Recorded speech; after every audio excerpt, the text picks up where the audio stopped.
But just to illustrate the police state, let's go over some of the other police state manifestations for you. And this article goes on to later say, well, it's really okay. You know, they raised the problem, but tasering 1-year-olds, they were threatening the officer. I mean, it actually says this.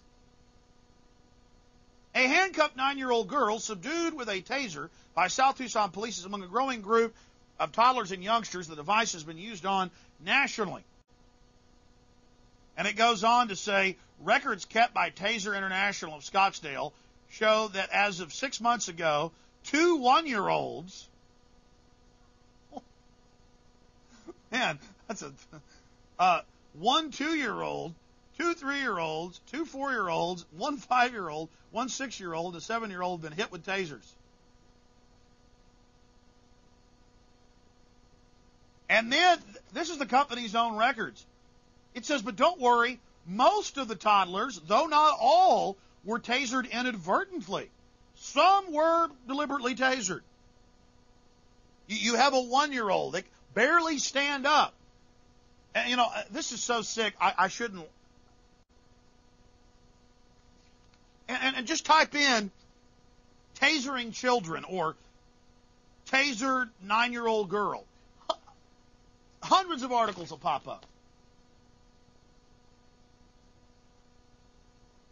And then they go on, after talking about purposely tasering toddlers. At first blush, this is going to look bad. At first blush, but now we're going to learn that it's normal, said Steve Tuttle, a spokesman for Taser International of Scottsdale. Then he goes on to say it's an issue of force, officers protecting themselves.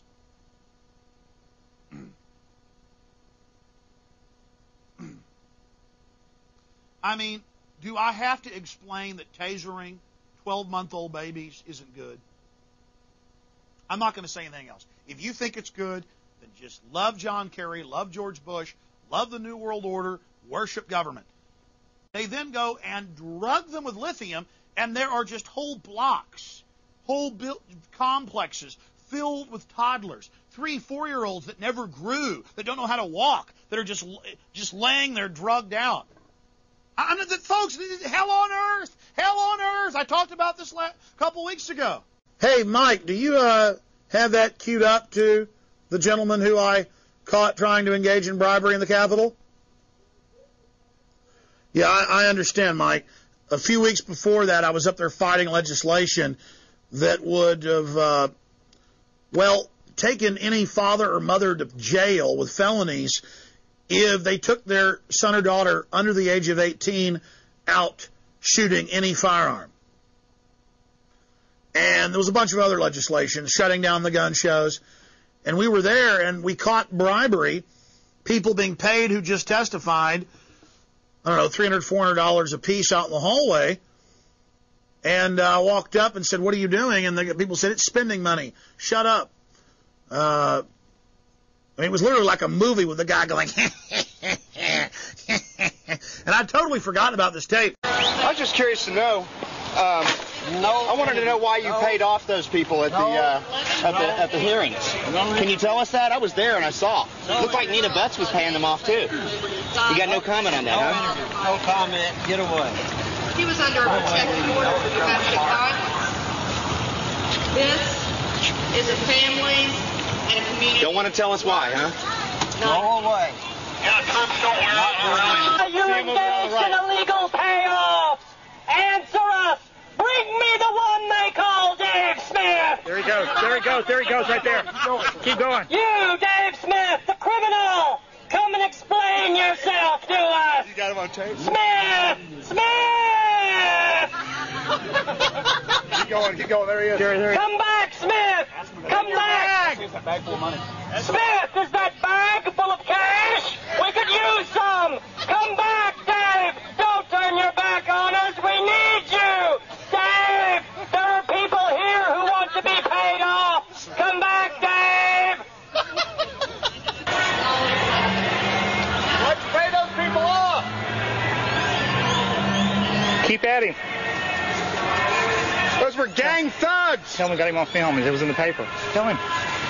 We got you on film. It's in the paper. You paid gang thugs.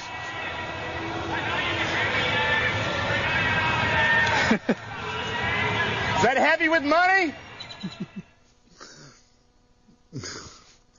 I've forgotten about all these wars we had here. Let's get into the really serious stuff for you. I mean, let's get into the mucho grande tyranny for you. Here's Newsweek for you. Now, remember, you've been watching the show, some of you, for 9, 10 years. Remember me reading federal documents, public federal plans that were never in the newspaper of how they're going to put chips in all of us? And, oh, I was that nut. I was that weirdo. I was that crazy man. Why, that Alex actually goes to the library and reads public stuff. Ooh, radical. Show him a close shot again.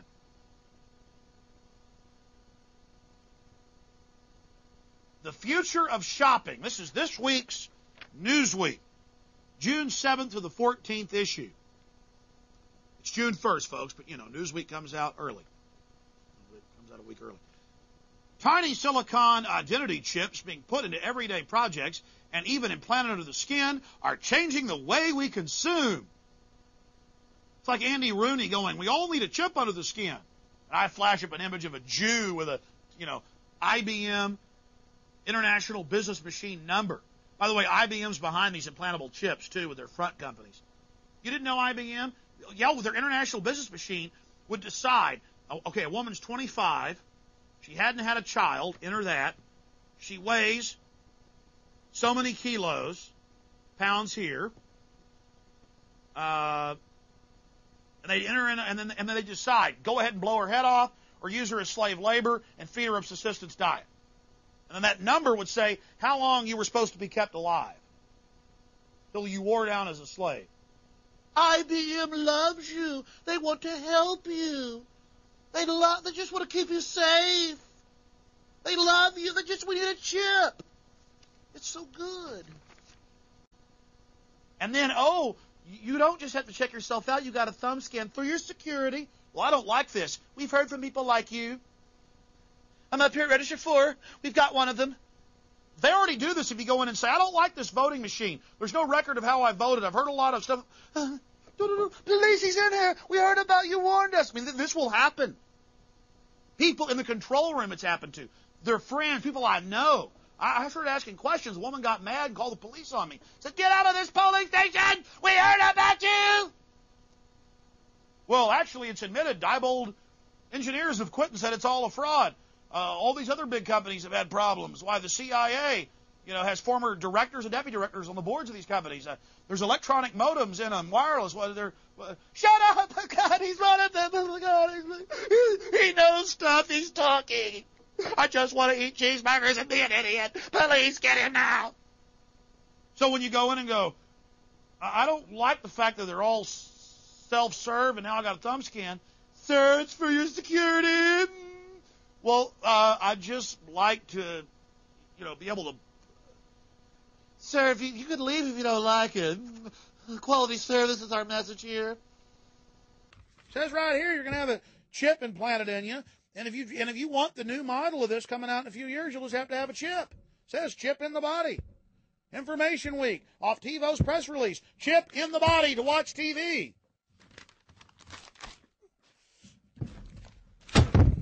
I'm sick of it.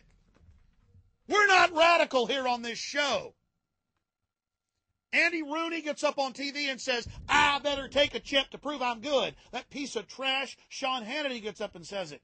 And the guy you just saw earlier, Pat Robertson, I think implantable chips okay. In a past show, I think everything's all right.